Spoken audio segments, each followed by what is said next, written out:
Assalamualaikum warahmatullahi wabarakatuh. Perkenalkan, nama saya Ali Hastimada dari kelas 11 MIPA 3. Salam kenal semuanya. Jadi di sini saya akan membahas tentang hukum Pascal. Tapi sebelum kita lanjut lebih dalam lagi, kita harus tahu dulu nggak sih apa itu hukum Pascal? Kalian tahu nggak sih, secara sadar ataupun enggak, kita pasti pernah menggunakan sistem kerja hukum Pascal dalam kehidupan sehari-hari. Misalnya, ketika kita sedang asik berkendara, baik itu menggunakan sepeda ataupun motor, pernahkah mengalami ban bocor secara tiba-tiba?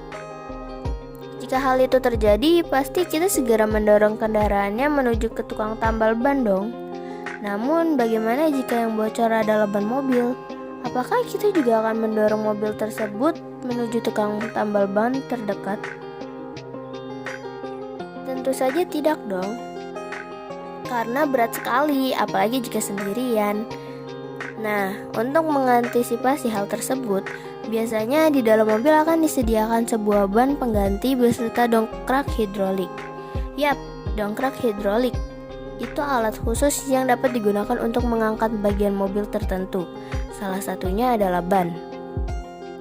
Apakah kalian tahu bahwa proses mengangkat ban mobil menggunakan dongkrak hidrolik itu ternyata tidak asal dilakukan loh, melainkan harus berprinsip pada hukum fisika, yakni hukum Pascal. Yap, proses dongkrak-mendongkrak ban mobil itu ternyata memerlukan hitungan, seperti halnya fisika pada umumnya. Lalu apa sih hukum Pascal itu? Bagaimana bunyi dari hukum Pascal? Bagaimana pula penerapan hukum Pascal bagi kehidupan semanusia sehari-hari? Nah, supaya kalian semua dapat memahami hal tersebut, kita simak yuk. Nah, yang pertama kita akan bahas bagaimana bunyi dari hukum Pascal. Pada dasarnya, hukum Pascal memang bagian dari berbagai hukum fisika yang ternyata memberikan manfaat bagi kehidupan manusia sehari-hari. Hukum Pascal berbunyi, tekanan yang diberikan pada zat cair dalam ruangan tertutup diteruskan ke segala arah dengan sama besar. Hukum Pascal ini diciptakan oleh ilmuwan fisika asal Prancis loh yang bernama Blaise Pascal. Contoh sederhananya adalah kamu memiliki kantong plastik berlubang yang berisi air kemudian diperas. Apa yang kira-kira terjadi ya? Nah, ketika kamu memeras kantong plastik berisikan air tersebut, nantinya akan ada tekanan pada air yang ada di dalam kantong, sehingga menyebabkan dua hal. Yang pertama, air akan memancar keluar dari lubang-lubang kantong. Itu berarti tekanan yang kamu berikan tadi diteruskan melalui air dalam kantong. Yang kedua, air memancar dari setiap lubang dengan sama kuat. Itu berarti tekanan dalam air bekerja ke segala arah. Berdasarkan contoh sederhana tersebut, dapat dikatakan bahwa hukum Pascal ini adalah sebuah hukum fisika fluida yang menjelaskan bahwa dari adanya tekanan yang diberikan pada fluida statis di dalam ruangan tertutup, nantinya akan diteruskan ke segala arah yang tentu saja dengan tekanan yang sama kuatnya. Nah, selanjutnya kita akan bahas asal-usul hukum Pascal yuk. Hukum Pascal ini dicetuskan oleh seorang fisikawan Prancis bernama Blaise Pascal yang lahir di Clermont pada 19 Juli 1623.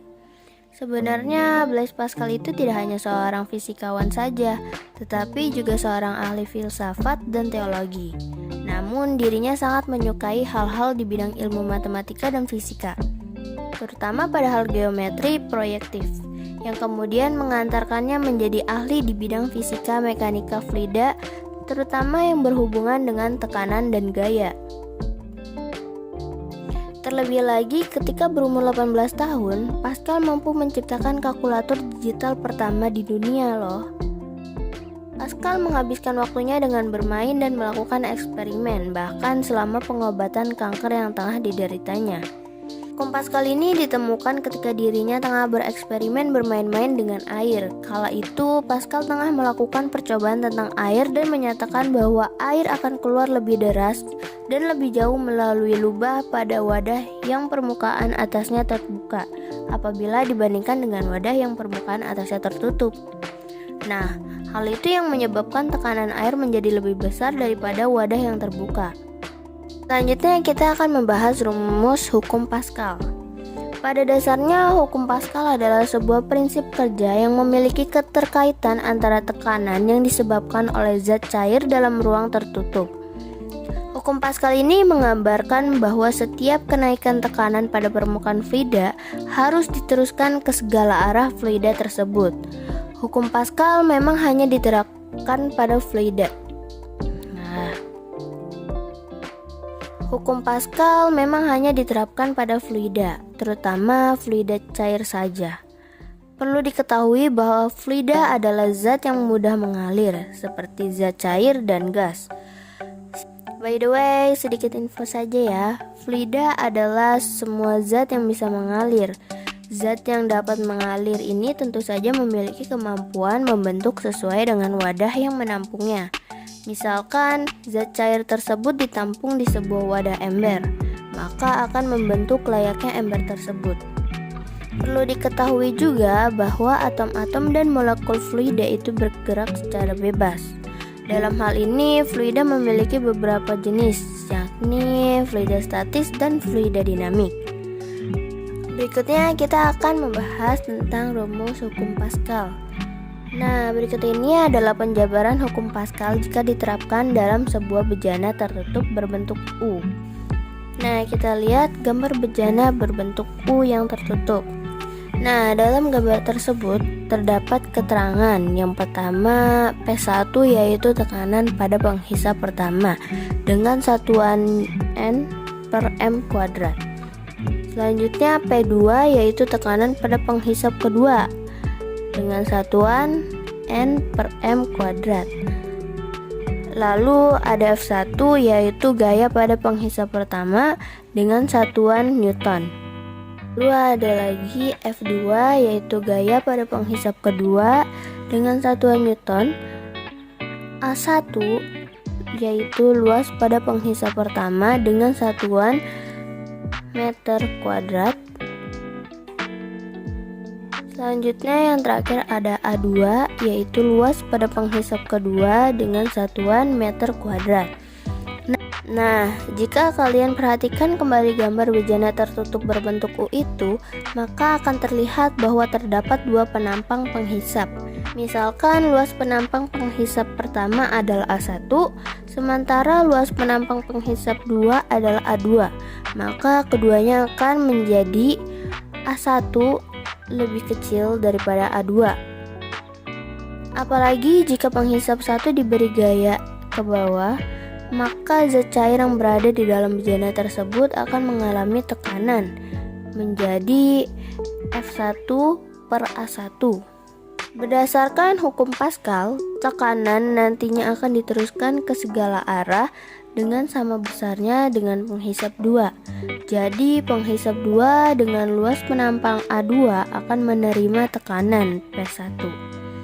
Seandainya ada sebuah gaya yang dihasilkan oleh tekanan P1 pada penampang A2, maka itu menjadi gaya, sehingga akan diperoleh persamaan sebagai berikut. F2 sama dengan P1 kali A2 dengan P1 sama dengan F1 per A1. Jadi F2 sama dengan F1 per A1 kali A2 sama dengan F2 per A2 sama dengan F1 per A1. Jadi F1 yaitu gaya pada A1 dengan satuan Newton, F2 yaitu gaya pada A2 dengan satuan Newton juga, dan A1 luas penampang 1 dengan satuan M persegi. Yang terakhir A2 yaitu luas penampang 2 dengan satuan M persegi. Hal tersebut karena A2 lebih besar dari A1, maka F2 lebih besar dari F1, sehingga menyebabkan gaya yang bekerja pada penampang A2 menjadi lebih besar. Selanjutnya soal dan pembahasan hukum Pascal. Supaya kalian lebih memahami akan hukum Pascal ini, coba simaklah soal dan pembahasan berikut ini.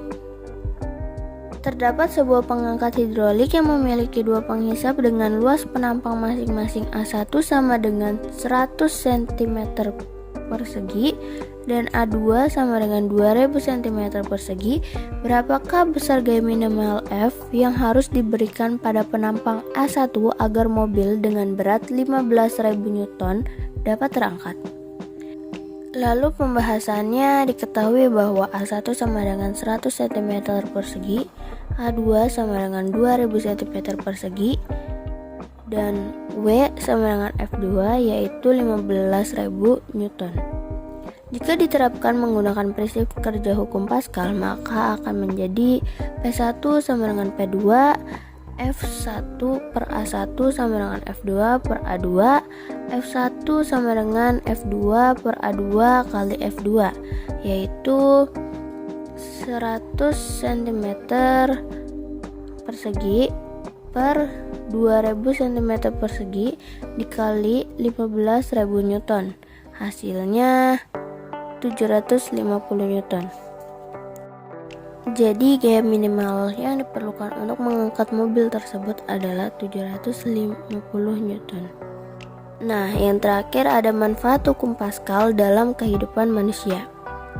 Keberadaan hukum Pascal tidak semata-mata hanya sekedar hitungan biasa saja loh. Ternyata prinsip kerjanya juga dapat diterapkan dan terbukti bermanfaat bagi kehidupan manusia sehari-hari. Mengingat bahwa Blaise Pascal memperoleh pemahaman akan hukum Pascal ini setelah dirinya melakukan percobaan menggunakan alat penyemprotan, yang kemudian menyatakan bahwa tekanan yang diberikan kepada zat cair dalam ruang tertutup nantinya dapat diteruskan ke segala arah dengan kekuatan yang sama besar. Lalu apa saja manfaat hukum Pascal dalam teknologi kehidupan sehari-hari manusia? Yuk simak. Yang pertama, dongkrak hidrolik. Umumnya dongkrak hidrolik ini digunakan untuk mengangkat beban berat dengan gaya kecil. Dongkrak hidrolik akan terdapat dua tabung yang berukuran berbeda. Satu berdiameter besar dan satunya lagi berdiameter kecil. Kemudian kedua tabung itu diisi dengan air, lalu masing-masingnya juga dilengkapi pula dengan penghisap. Tekanan yang diberikan pada penghisap kecil nantinya akan diteruskan ke penghisap besar. Sementara pada penghisap besar akan menghasilkan gaya angkat ke atas yang jauh lebih besar. Itulah sebabnya keberadaan dongkrak hidrolik ini dapat digunakan untuk mengangkat beban berat, terutama untuk menahan mobil ketika hendak mengganti ban. Yang kedua, ada alat mengangkat mobil. Pasti kalian tidak asing dengan alat pengangkat mobil ini, karena biasanya dapat dengan mudah ditemui di bengkel mobil, showroom, hingga tempat mencuci mobil. Prinsip kerja pada alat pengangkat mobil ini menggunakan udara yang memiliki tekanan tinggi, kemudian dimasukkan melalui salah satu dari dua keran yang ada di alat tersebut. Udara tersebut kemudian dimampatkan dalam suatu ruangan hingga menghasilkan suatu tekanan yang besar. Tekanan besar itu selanjutnya akan diteruskan oleh minyak ke penghisap yang lebih besar. Melalui tekanan itulah nantinya akan menghasilkan gaya angkat yang sangat besar hingga mampu mengangkat mobil sekalipun. Setelah itu, untuk menurunkan mobil dapat dilakukan dengan cara membuang udara mampat tadi melalui keran satunya, yakni keran pengeluaran udara. Yang ketiga ada rem hidrolik. Rem hidrolik ini biasanya berada di kendaraan, salah satunya adalah sepeda. Bagian-bagian utama pada rem hidrolik biasanya akan terdapat pedal rem, silinder master, sepatu jepit, dan minyak rem. Ketika pedal rem ditekan dengan kaki kita, nantinya tekanan tersebut diteruskan oleh minyak rem ke arah sepatu jepit melalui silinder rem.